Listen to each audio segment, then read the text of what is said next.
How you doing today, guys? This is Gibby Gano here, guy who brought you the video review of CyanogenMod mod running on a rooted HTC Hero. I also brought you the beginner's guide to AeroPress. Not enough of you have watched that, so I recommend you go out, get an AeroPress, come back, make yourself a nice cup of joe, and sit down for my video review of Lead and Gold, Gangs of the Wild West. This is a fantastic, underrated title, been on Steam for quite some time. If you've ever thought to yourself, I really like Call of Juarez Bound in Blood, but it's missing a third-person aspect, you will love Lead and Gold. And if you've never thought that, money says you'll still love it. This was very cheap a couple weeks ago. I think I picked it up for between $2 and $4. Really cheap, really fun game. Doesn't take a whole lot of system requirements, still looks really good. Nothing's really technically great looking, but it's somewhere along the lines of Team Fortress 2. It's pretty to look at. Go ahead and get started here. You can see it's slanted towards the use of NVIDIA cards. It uses the PhysX, which is a hardware render on the actual NVIDIA cards. Otherwise, it's software render with other branded cards, such as ATI, and the built-on Intel integrated chips. Anyway, pressing Enter. We're going to go over a quick little overview of the settings, just because I like to do that, because I'm assuming most of you watching this video have a little bit of a geek streak, and you want to know what the settings are. Well, we got our standard up to 1080p resolution. That's what my monitor supports. I have a 22-inch LG LCD monitor. Refresh rate locked at 60 because that's what my monitor's refresh rate is, and I hate tearing. Aspect ratio is default for that resolution, which is 16:9. High quality shadows, high quality shaders. Something different. I was just playing the Bulletstorm demo for PC. That does 8x antistropic filtering, and this one actually does 16x, which I find interesting.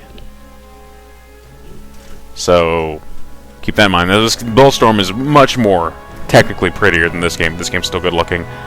Scratch that when I think about it. That could have been anti-aliasing, which has no settings in this game, which therefore I should promptly shove my foot right in my mouth. Moving on. No settings to really apply back up there. We have sound settings, just really standard, nothing advanced. Gamma settings, right there. Looks fine. Controller settings. I'm going to do that a little bit later too, probably do a little tutorial some future date. I found a perfect program to allow you to use your DualShock 3 as a controller for your PC, just using a standard mini USB cable to USB. Also, it'll emulate the Xbox 360 controller, which is fantastic to use on the PC, because they're just kind of made that way. My only complaint with this game, I couldn't quite get the controller to work that well, as far as like, it worked fine, but I mean, with this game, it feels like a mouse is better for accuracy. You get your key mapping sensitivity, all that. So let's go ahead and back up. Let's play a game. You can do quick match, multiplayer game, which basically is the same as quick match, but you get to pick your preferences. And there's practice round.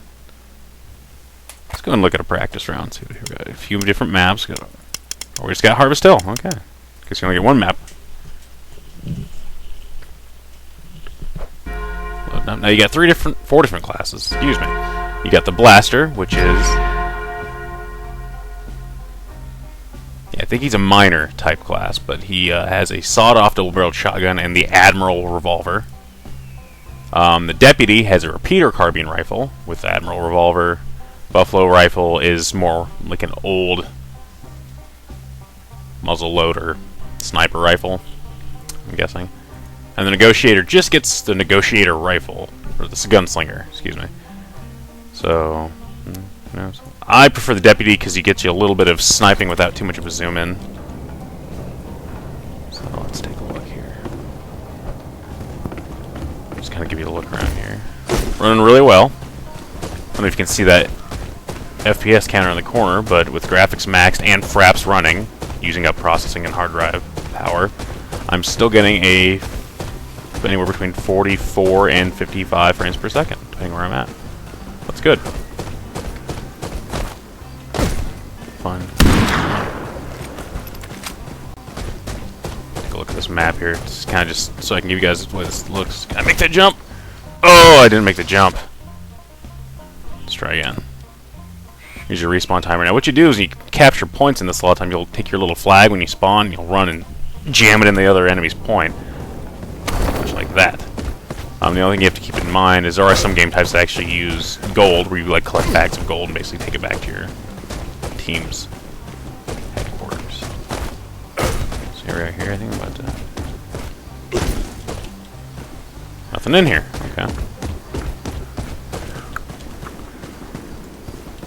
Game has a bit of a leveling aspect. It does go away. It's only round per round. As soon as the round ends, it goes on another one. You start over from scratch again. It's not an RPG in the sense that it's continuous. It's just, or persistent for that matter. It's just during the match you can level up, get more accuracy, more power in your rounds, whatever you want to say. You can't pick up TNT. That's fun. Because you can do this. You don't sprint when you're holding TNT, and you can't shoot. So keep that in mind. You have to. Okay, you can toss the barrel.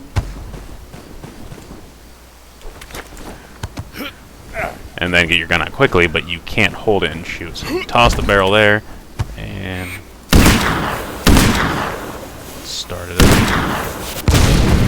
There you go.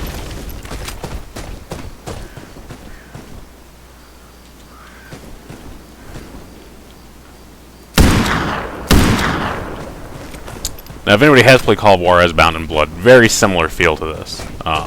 What I'm fond of. I love Call of Juarez. It's a darker game, a little more serious, much more difficult too, I would say, than this. But kind of the same feeling. This is a little lighter, a little easier to control too. But I think they did well. Ooh. That's that PhysX quality NVIDIA graphic physics for you. As I float to the ground like a feather after I die. All right, let's go ahead and back out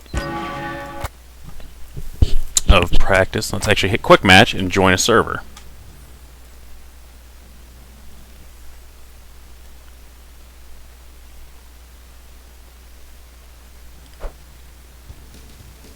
I'll go with my standard deputy.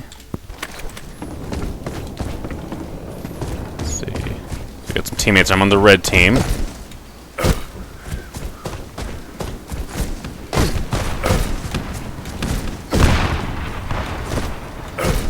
I like it when a game lets you jump over most of the obstacles in your way. Really saves on irritation.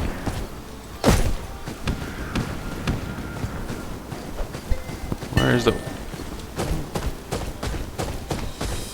the blue team? Standard tab for score point pull up. Nothing new there. Oh, there's blue.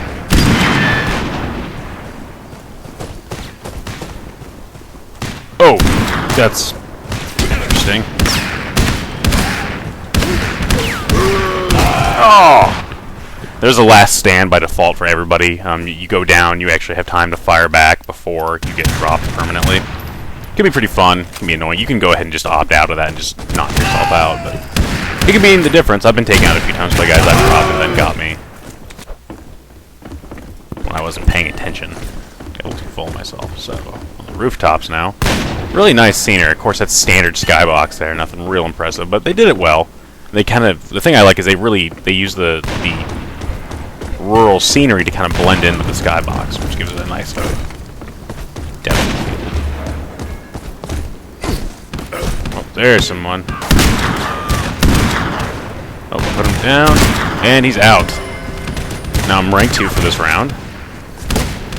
As the game progresses, you rank up more, you get more health, more accuracy, greater firepower, etc.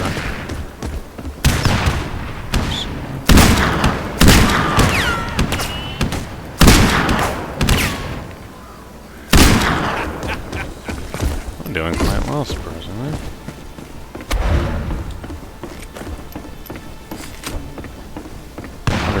Experience points. I like the smoke. Yeah, nothing real fancy. This game isn't meant to be technically impressive as much as just the way they do it with just the engine they're using, just the simple graphics. Quite impressive. You enjoy that TNT, I just shove up your ass. Oh, he thought he got me, and he did, but then this earth lifted up underneath him. Gotta be disappointing. Well, I think that's enough for now. If I keep playing, I'll just kind of beat the dead horse more thoroughly. Lead and Gold Gangs of the Old West, right now on Steam. Not on sale right now, but I do believe it is no more than $10, possibly even less. I really recommend you look it up. You will not be disappointed. Fun game, really easy for anybody to get into. And Thanks for watching.